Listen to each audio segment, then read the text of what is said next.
une belle journée pour faire un petit tuto sur la 92 et les copes d'air. Putain, rien que pour ça tu dois t'abonner, sans déconner. T'as vu ce champ incroyable? Ouais les amis, aujourd'hui on monte ça même. Voilà, la petite écope d'air, comme je l'ai expliqué dans la dernière vidéo, type AFE Takeda. Donc c'est grand jour, on démonte, on monte, on teste, on voit ce que ça donne ou on voit ce que ça donne pas. Et une chance sur deux, ça sent l'effet professionnel. Allez, on y va. C'est parti. Bon les gars, par où on commence? Tu prends ton petit T15 Torx. Paf. Petit dessert. Tu te prépares une petite boîte à vis, parce que la boîte à vis, c'est la vie. Riselant par terre, nettoyage tout à l'heure. Hop là. Tu fais ça de chaque côté.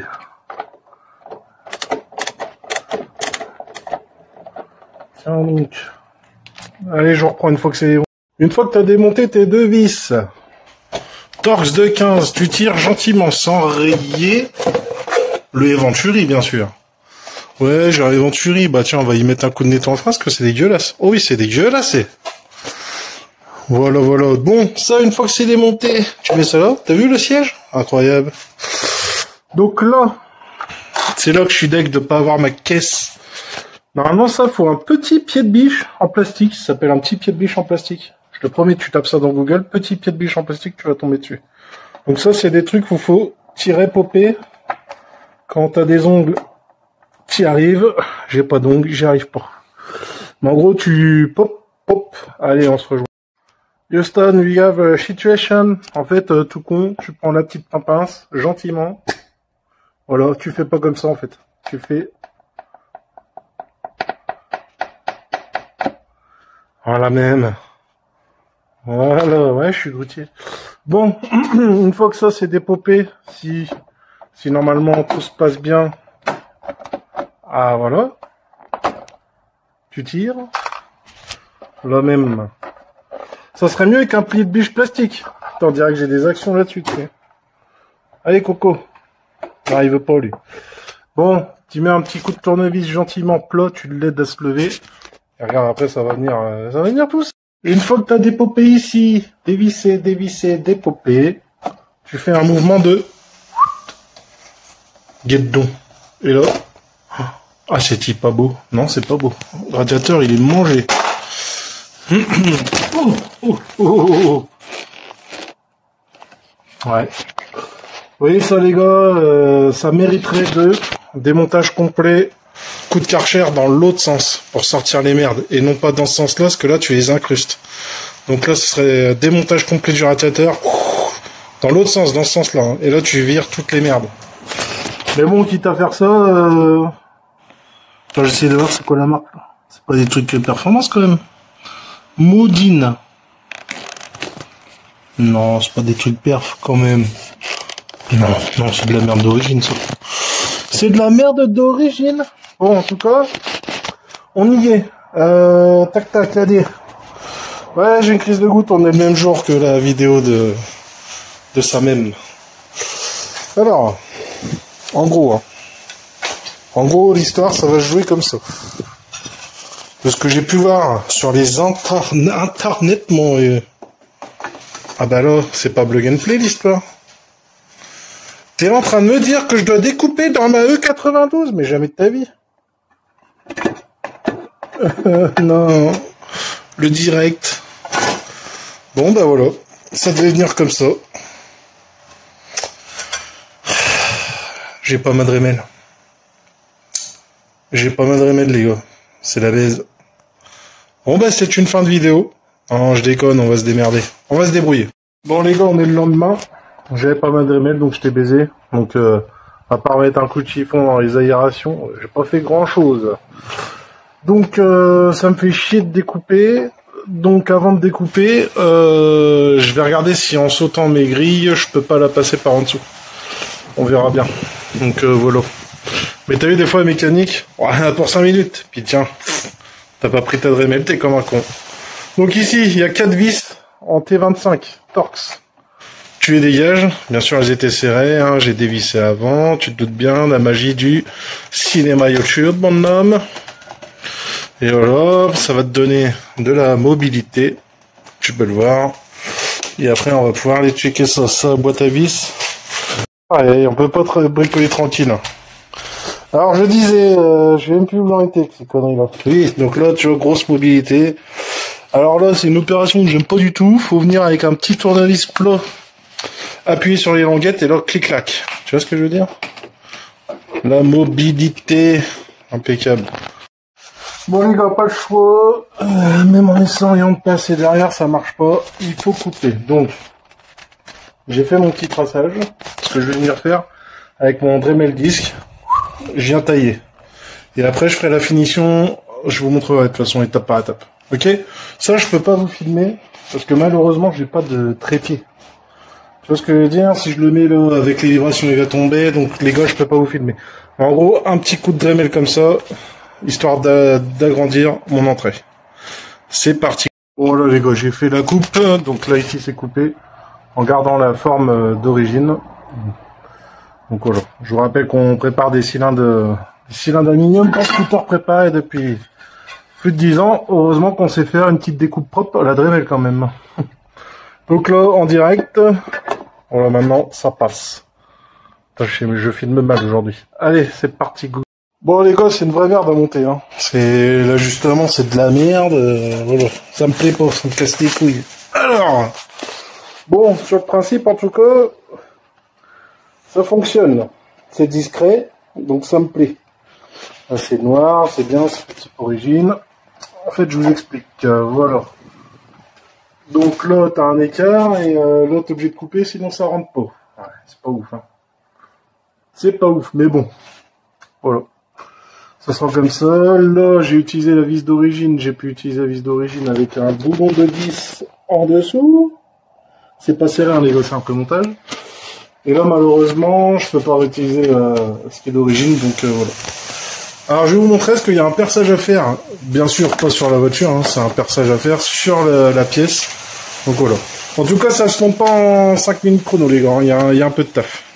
Ici, ça va, ils ont prévu un trou qui est bien positionné. Donc là, tu regardes, une fois que tu es bien aligné, hop, ce que tu viens faire. Tu vois, tu prends un objet contendant, genre ça, là, le tournevis de guerre, et tu viens rayer la peinture. Tu fais un beau petit rond. Je peux pas vous filmer ça, c'est impossible. Non, je peux pas, j'ai pas de trépied. Comme je vous ai expliqué, je n'ai pas de trépied. Tu viens, tu fais ça. Tout simplement, t'enlèves. Voilà, t'as ton perçage. Après, ben, un petit coup de perçage et c'est parti, go. Allez, hop. C'est 10 barres. Donc, une fois que t'as fait ton petit perçage, hein, bah, badaboum. Là, ça se monte. C'est con, hein, ils ont mal percé. C'est vraiment con, quoi. Sinon, c'est une belle pièce, hein, les gars. C'est de l'aluminium, tu vois. C'est pas une merde en plastique type AliExpress. C'est quand même de la beau truc, mais bon. Ils ont merdé sur la fabrication.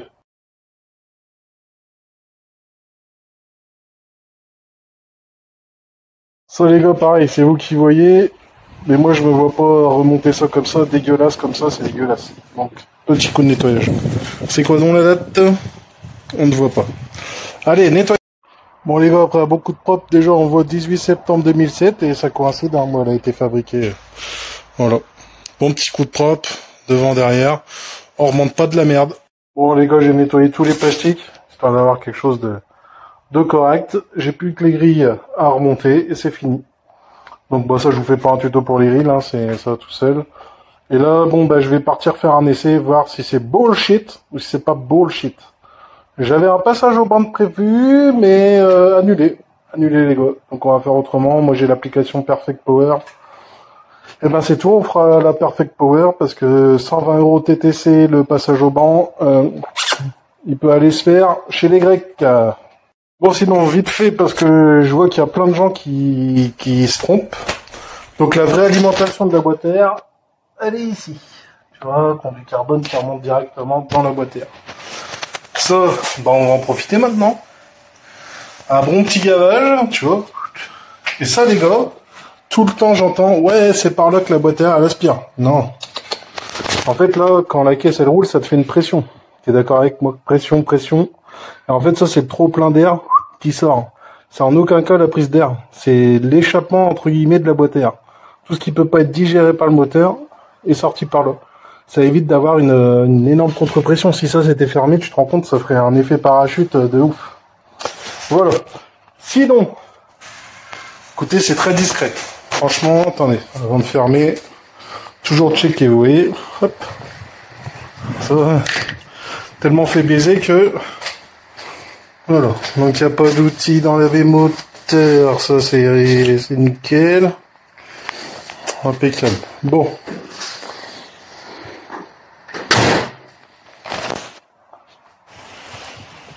Bon les gars, franchement, on va aller faire un tour en plein jour de toute façon pour essayer, mais visuellement, à hauteur d'homme, tu vois que dalle. Donc ça, je suis très satisfait parce que c'est invisible. Allez, au suivant.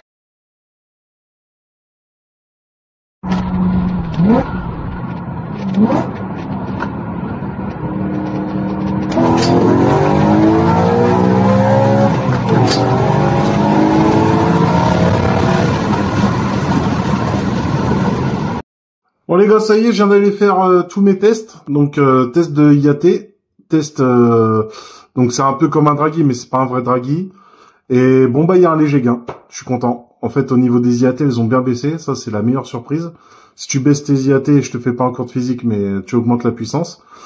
Donc impeccable. Franchement, j'ai hâte de vérifier ça au dyno. On n'ira pas il y avait un banc à côté de chez moi là, très bien, moteur tech, mais bon 120 € TTC.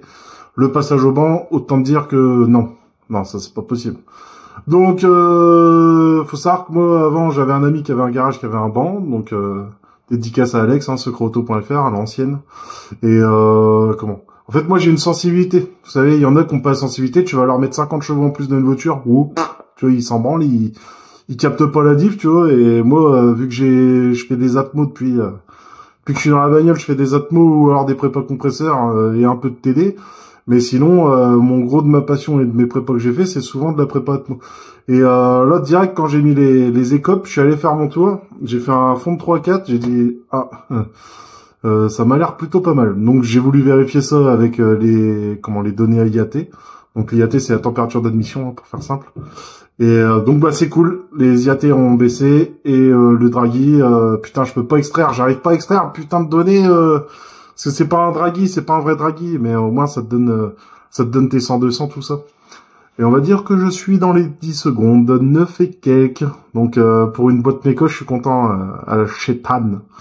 Donc là, c'est tout. J'ai reçu la commande d'éco-sablage. Donc gros merci à Tony. Je vais vous mettre juste une petite photo maintenant. Voilà, vous avez la photo. Et ça, on en parle dans le prochain vlog. C'est tout l'équipe, je vous remercie pour les nouveaux abonnés, merci pour les likes, les partages. C'est comme ça que vous faites monter la visualisation, ouais, appelle ça comme tu veux, en gros vous m'aidez à monter un peu dans le YouTube game. Et bah ça fait plaisir et ça motive à vous sortir du contenu. Merci beaucoup, à bientôt.